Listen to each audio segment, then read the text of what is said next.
This is Dr. Michael James of Divine Will Era Ministries. The following is a presentation on the Roman Catholic theology of the gift of the divine will. This talk was given in Germany with a German translator. Now we have edited out the translator, so it might sound choppy at times. Thank you and God bless. So the first talk will be on Luisa's life. This screen shows you my doctoral thesis. It's entitled The Gift. You can translate Living in the Divine Will.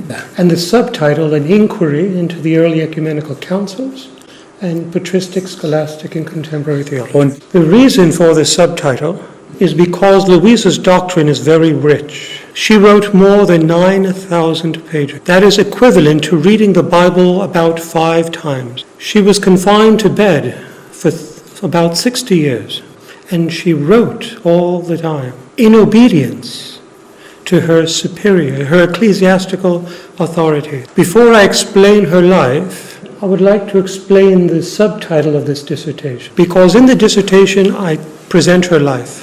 Luisa's theology is both Eastern and Western. It contains the doctrines of the Greek and Latin writers. So, for me to use only scholastic theology would be insufficient to present her writings to the Church. If I were to just use the Eastern theology, the patristic theology, that also would be insufficient to present her writings. Luisa also speaks of many things Augustine speaks of. And we find her theology in all of these traditions. As you can see, this was approved in November of 2012. And here are the seals of the approval. And as you can see, it's authorized by the Holy See. So it was defended, it was successfully defended on, it was formally approved on the 4th of April 2012. Okay, now as you can see, the index, the table of contents, there's Luisa. You will see 4 pillars behind her back supporting it, because when she was about 16, she fell and slowly lost her ability to walk. This condition became permanent at about the age of 23.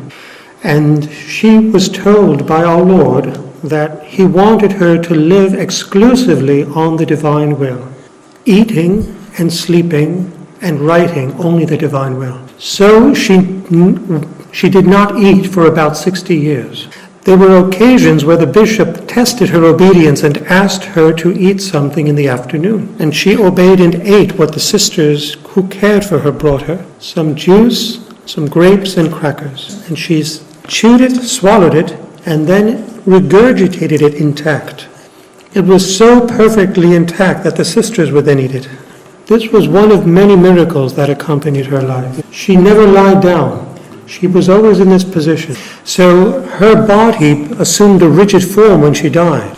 Home created a special coffin just for Luisa, so that she could remain seated up. That is why you see the pillows behind her. She was born in 1865, died at 81 and 10 months in 1947. We will now go over her biography. As you can see here, the first chapter is dedicated to her life and writings. I speak of her infancy, domestic and scholastic education, her mystical phenomena, her cross, her suffering, participation in Jesus' cross, the medical prognosis, her obedience to ecclesiastical authority, her daily life, and then the situation surrounding her life. So let us go to right here, the summary of the events.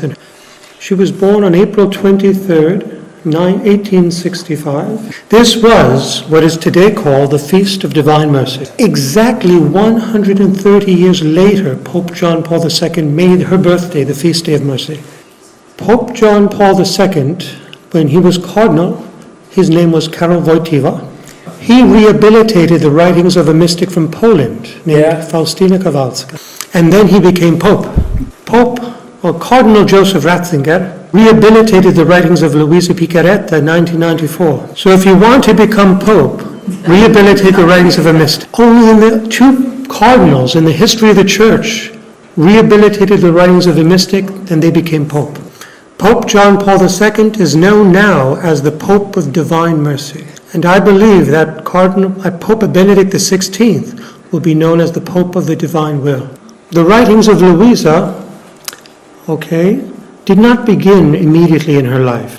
At the age of 9, exactly 9 years after her birth, again on the Feast of Mercy, many years later, she received her first communion and confirmation. Then at the age of 13, she received her first vision. She lived on the second flat of her apartment. Her parents lived below her, and she heard noise outside. She went to the balcony and beheld below her a man dressed in purple garments, covered with blood, with a crown of thorns around his head, surrounded by people shouting and mocking him.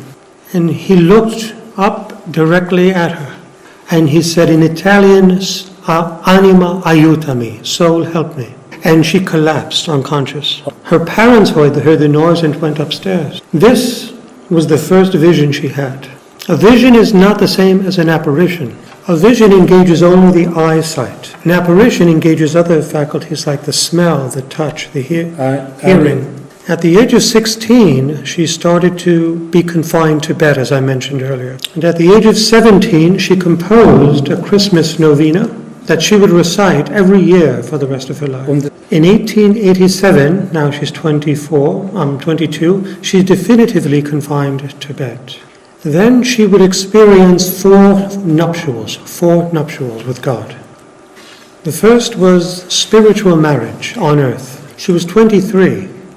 Then she experienced spiritual marriage in heaven at the age of 24. Now it's interesting to note no mystic in the history of the church had more than one spiritual marriage. Luisa experienced on September 7th, 1889, her second marriage, which was not on earth but in heaven. And then she experienced the marriage of the cross. It's an undated entry. Text that I am reading from was written many years after these events occurred, and she forgot the dates. Then she had her fourth spiritual marriage, and that was at the age of 35. And this is when she... 30 or 35? 35, November 16th, 1900. No. And this is when she lived completely in the divine will and in its center. So Luisa began to experience what Jesus tells her is a new gift. When I use the word new in terms of gift, it does not mean it did not exist before Luisa. It means it is new to our wounded human nature.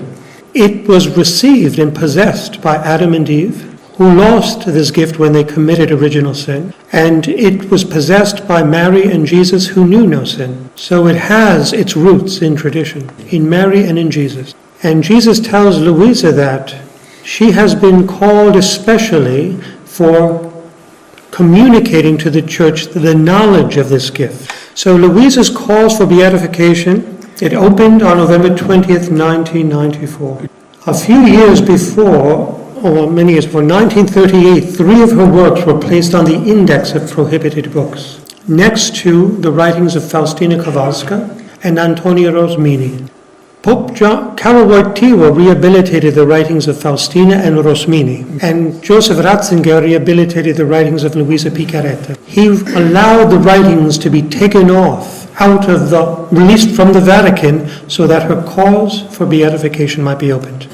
Why were the writings of these 3 saints, well, Faustina is a saint, Rosmini is blessed, and Luisa is a servant of God, how come these 3 people had their writings put on the index of prohibited books? Because Luisa and Faustina, for example, spoke very simply and wrote very simply. They both had only a first-grade education, so they could not express deep theological concepts with their simple vocabulary. So her writings were misinterpreted. Now, suppose I gave each and every one of you the Bible and said, interpret it on your own. You would read the passage where it says, if your eye offends you, pluck it out. If your hand offends you, cut it off. Some will take that literally, others won't. So we need the magisterium to interpret the Bible for us. Similarly, we need the magisterium to help us understand Luisa's writings. So the Holy See has approved this thesis. This means it's a good manual to use to understand her writing. Now, Luisa, let me start out with her, jump into the writings here. I want to go back. to her infancy. She was born in a small city called Corato, and it was only about a 90-minute car ride from where Padre Pio lived. They were contemporaries. Saint Luisa was placed by her bishop under the obedience of Saint Hannibal di Francia, and she had obeyed him in everything he asked of her. He told her not to share her writings with anyone before he saw them, and he would correct the grammatical structure. He was the censor librorum of the diocese. He gave his Nihil Obstat, the first 19 volumes, and Bishop Joseph Leo gave the imprimatur to these volumes. Then the work stopped. From the 1920s till 1994, the work was sitting in the Vatican. Why? Because Hannibal died. He died on June 1st, 1927, and no one continued the work until now. Now the work is starting, and this thesis presents all 36 volumes, including the other 4 works she wrote. Luisa wrote 36 volumes, and she wrote The Hours of the Passion, which is a work dictated by Jesus to Luisa. She wrote another work, The Virgin Mary in the Kingdom of the Divine Will, dictated by Mary to Luisa. Jesus would dictate to her his passion at night, and Mary would dictate to her her life in the afternoon. So Luisa would go into a state of ecstasy at night when the Lord would take her soul, so to speak. Now the soul cannot leave the body without the body dying, so the soul bilocates. Jesus explains how he bilocated in the womb of Mary without leaving the Father and the Holy Spirit, because Jesus is inseparable from the Father and the Spirit. So he bilocated without leaving the Father and the Spirit. If Jesus assumed a human body when his spirit bilocated, Luisa's soul did not. It was a spiritual bilocation of her soul. She would often be taken by the Lord to heaven, purgatory, or hell. When she was very young, the devil would torment her, because the devil had some knowledge that she had a special mission that would help destroy his kingdom. And she would take refuge in her mother's arms, and she would recite the only 2 prayers her parents taught her. And there was the Our Father and the Hail Mary. So she would be plagued by the demons and with nightmares, and wake up in a cold sweat from the age of 4 to 11. When she was 11, she took the name Magdalene when she joined the church society. At the age of 11, it's not mentioned here right now, but she took the name Magdalene. Yeah, Magdalena. And then again at 16. But the dream stopped at the age of 11. The reason the devil harassed her was because Jesus told her he was given some knowledge of what Luisa was going to do to help destroy his kingdom. That's a very brief overview of her life. Let me go back to the volumes very briefly. She wrote 36. They're grouped in 12s. She did not know this. Hannibal did not know this, because they make no mention of this in their letters or writings. But in my doctoral research, I stumbled across it. The first 12 volumes are devoted to the fiat of creation. Fiat is God's intervention in human history. The second group of 12 is devoted to the fiat of redemption. The first group is for redemption, the second is for creation. Why were the first 12 devoted to redemption, which came after creation? In order to prepare the world for the third fiat of sanctification. So the third group of 12 volumes is devoted to the fiat of sanctification. Now, interestingly, Mary gave Luisa a book that she dictated to Luisa about her own life. That contains 36 lessons. So 36 volumes from Jesus and 36 lessons from Mary. She wrote Mary gave Luisa 31 lessons to meditate on for the month of May, but her spiritual director asked her to address 6 other mysteries. And so she composed a total of 37 meditations, but she said that all of these additional 6 meditations to the 31 days of May, 3 replaced day 27, because day 27 addressed 3 mysteries: the circumcision of Jesus, the finding of the child Jesus in the temple, and the wedding feast of Cana. She developed these with the additional meditations and got rid of day 27, totaling 36 meditations. Now, why did I write a thesis on Luisa? In August of 2002, the Archdiocese, entrusted with her cause for beatification, wrote a letter. They addressed it to the Gregorian Pontifical University, this letter, affirming that I can write a dissertation on her writings. So I had the authority to write this dissertation because what was keeping the beatification from moving forward was a lack of clarity in her theology. I happened to be in a position in Rome where I was available.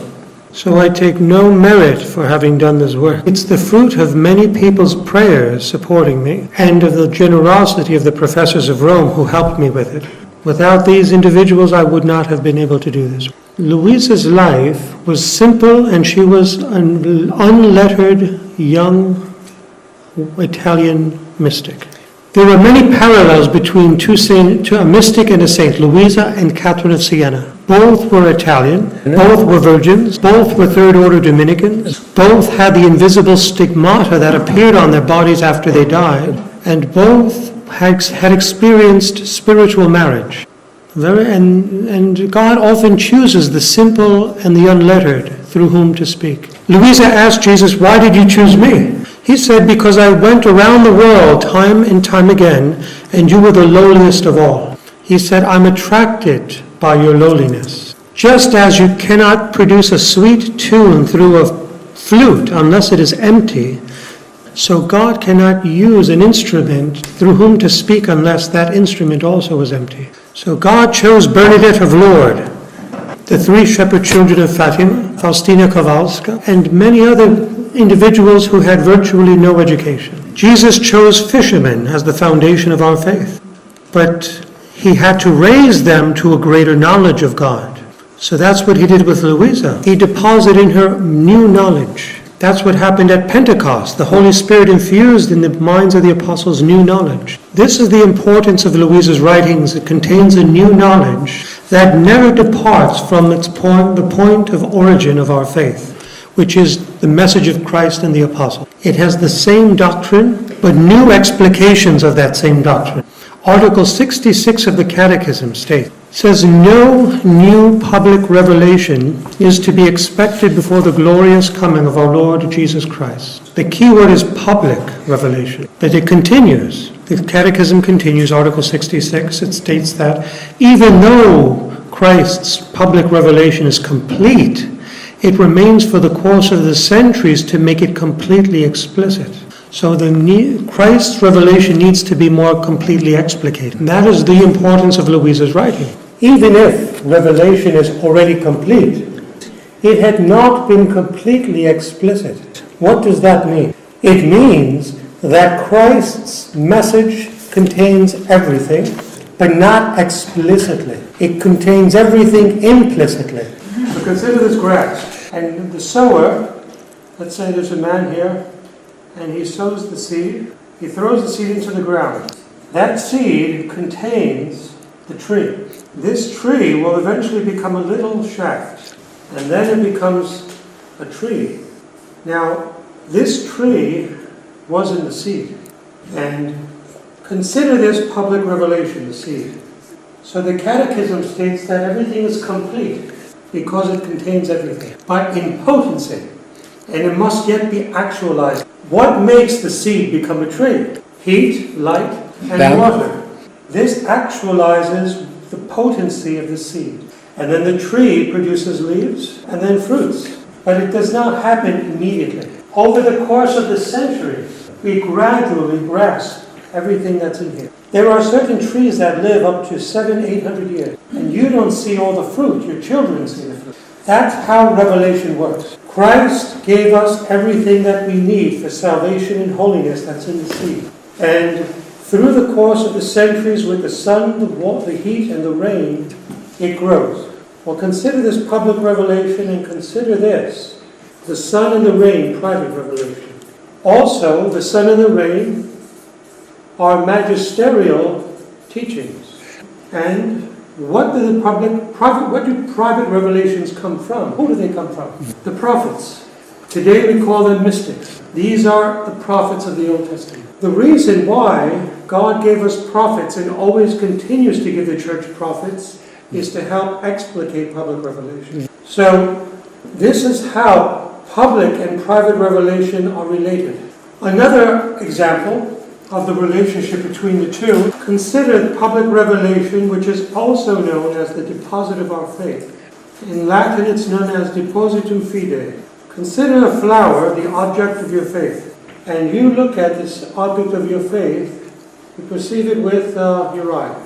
And then consider now, you hold in your hand a magnifying lens, and you see through this things you didn't previously see. This magnifying lens represents private revelation. So private revelation does not add anything to public revelation. So this is why private revelation is important.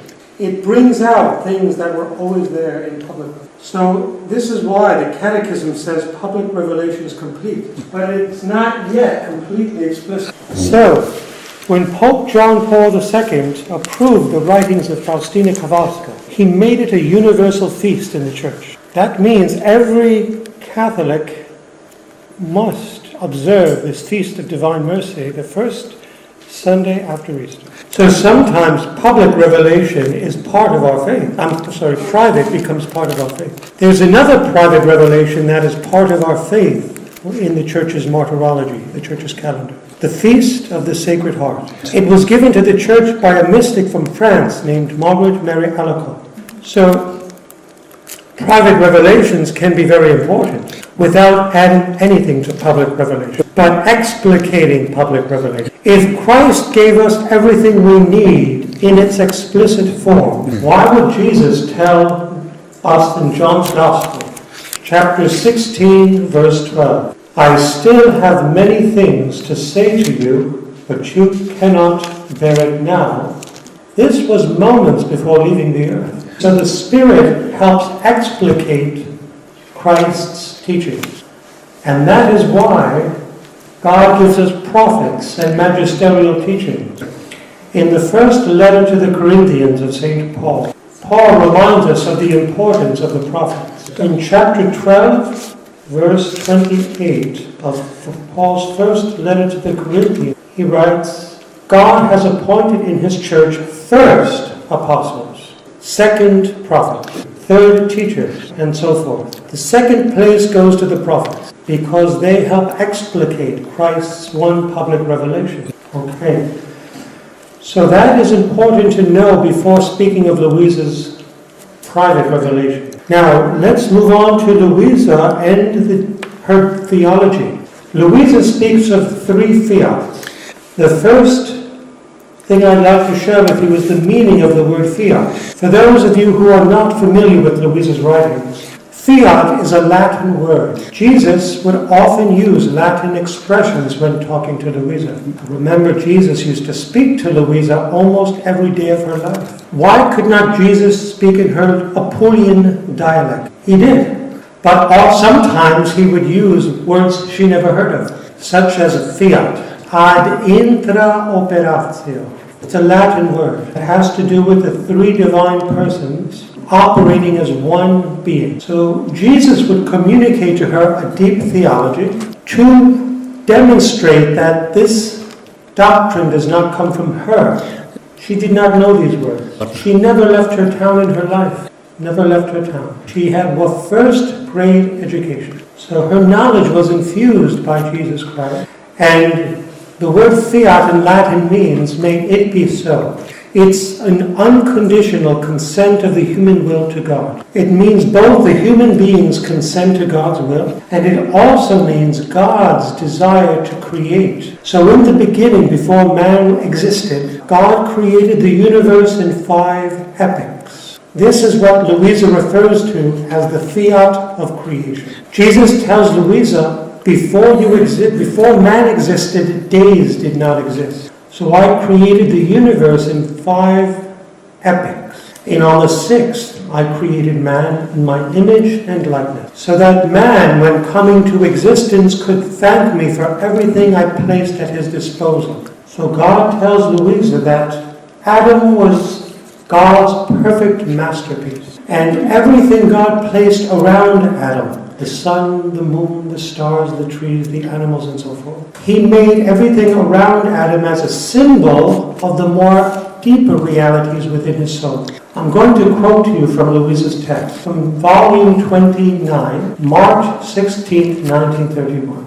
He writes, "My daughter, all creation symbolizes God and the order of the diversity of saints and souls. All the harmony, unity, and order and inseparability that creation possesses symbolizes the celestial hierarchy with its creator as its head." So the material order is a symbol of the invisible immaterial order.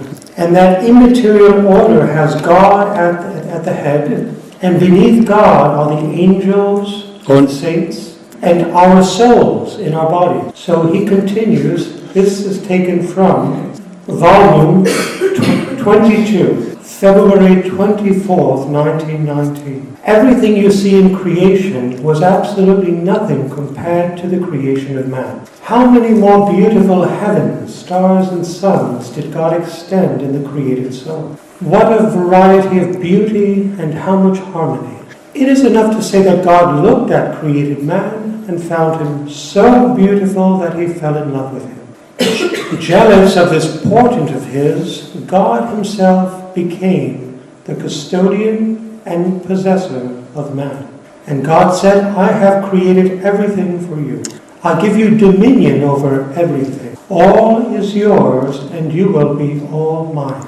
And he tells her here, "Daughter of my heart, how many divine qualities he contains, how he surpasses all created things in beauty, power, and light, to the extent that one can say he is a little God and contains a little world in himself. How much more he would esteem himself." So here we're introduced to a new reality of man, where man is the center of the universe.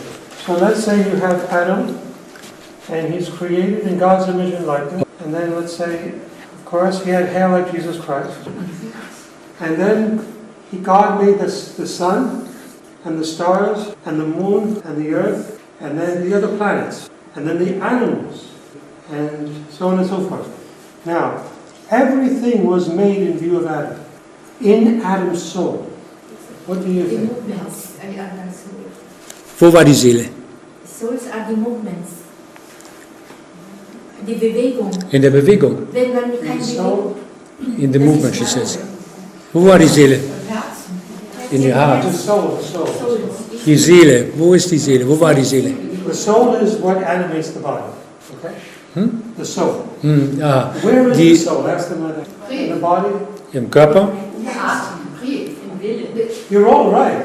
You're all right. It's inside of us somewhere. It's somewhere inside of us. And the church does not teach us exactly where the soul is. The catechism says that we're made up of body and soul. The soul is what animates the body. That is why in Latin the word for soul is anima. In Greek, it's psyche and pneuma. And that was the most important quality of Adam, the soul. The soul contains the will, the intellect, and the memory.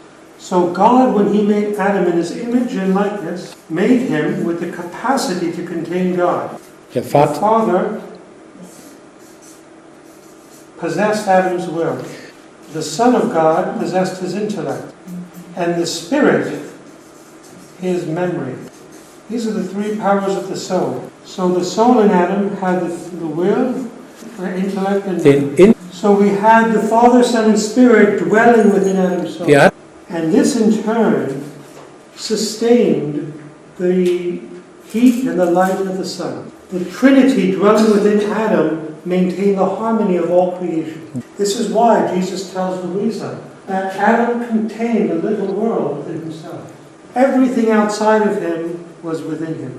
Consider you being a mother pregnant with a child, like the Virgin Mary. Within her womb was the salvation of all human beings. Similarly, Adam contained everything within himself. And Adam was to be the head of all creation, the head of all human generations, and the king of all creation. Why? God gave Adam 3 preternatural gifts. infused knowledge. Adam knew everything except taxes. Außer Steuern. Because there was no sin. But when sin came about, so did taxes. So let me show you about how much knowledge Adam possessed. Volume 18, November 12th, 1925. Adam, the first man, was made head of all generations. As head, it was necessary that he possess all seed to convey to others all that is necessary for the development of human life. It is true that these seeds have been enlarged, explicated, and more widely known, according to the goodwill and capacity of succeeding generations.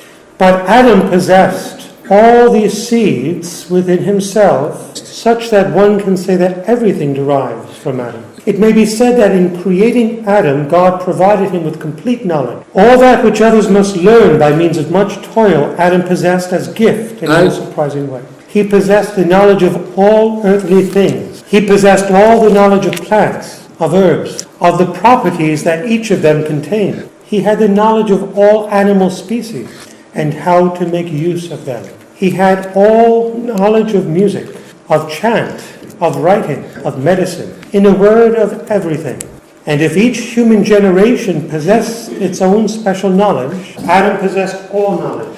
So through the intellect, Adam dominated the whole world. And through the will, he became the king of all the world. The memory served to thank God for everything God created in the 5 preceding epochs. So through the 3 powers of the soul of Adam, he dominated as king over all creation. With one sin, he lost it all because of Eve.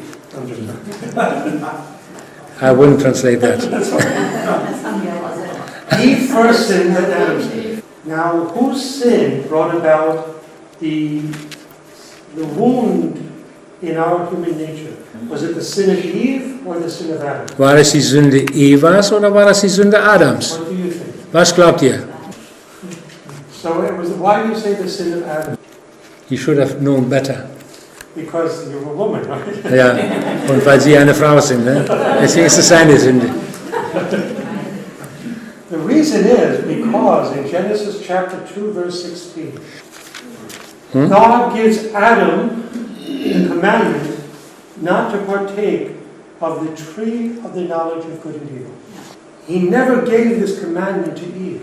Why? Because Adam and not Eve was the head of the human race. Jesus makes this very clear to Luisa. Adam was the head, and Eve was to Adam was to deposit within his soul, to incorporate him or assimilate with his own soul, all creation. This introduces you to a new reality, that as a human being, Adam had to look at the world around him and appreciate the handiwork of its creator. And in thanking God for that which God had given him, he was to become the master of creation. I'm thinking of an analogy. Suppose you had a son or a daughter, and you wanted to treat your daughter or son in the best way possible. You would send your child to the best school education system, so that that child receiving the best knowledge could make that knowledge its own, master that knowledge, and become the best person that that individual can be.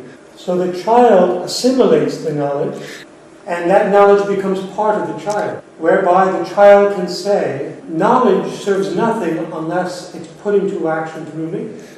All the knowledge in this Bible, if it's not lived. Similarly, all the knowledge God put in creation that reveals different qualities of God, Adam was to assimilate, and in so doing become the master of creation, and put creation's harmony and order, I should say, maintain the creation and order God placed in it. With God there is no time. With us there is. God is eternal. He has neither beginning nor end. There is no past or future in God. But with us there is a past and future. Let me introduce you to 3 word adjectives. What is finite? Something that has a beginning and an end. Like your paycheck. Some it lasts more than others. Has a beginning and an end. Infinite has a beginning but no end. Like your soul. Your soul came into existence at conception, but it's immortal. God alone has neither beginning nor end. So when God made Adam as the master of all created things, he was considering his eternal operation in Adam. Remember, the Trinity, the Father, Son, and Holy Spirit were operating in Adam. That means that God, operating in Adam, extended Adam's acts to the past and to the future. God tells Luisa, if Adam was not going to be created, God would not have created the universe. Everything was created in view of Adam and Eve. So, God made, in view of Adam, all creation, so that Adam could now rule over everything. So when, therefore, Adam sinned, God stopped operating in him in this eternal manner. And his acts that used to be eternal were now limited to finite. I'm going to explain this in the next talk in more detail and show you how God's operation in Adam was eternally greater than all the works of the saints of the past. Because the gift that Luisa has been given is the restitution of the gift Adam possessed. That an end-time soap opera is being perpetuated. And I've heard expressions like the consensus of the mystics, the consensus of the prophets. You cannot go by that standard. You will be deceived because there is no consensus among the mystics. There isn't. You can use that as a standard by which to gauge the authenticity or lack thereof of a given alleged revelation. We've noticed that many people talk about locutions and they want to express them, they want to analyze it. Yes. The desire for such locutions, the keyword is desire, and attachment to them will cause these persons to answer to themselves and think that God is responding.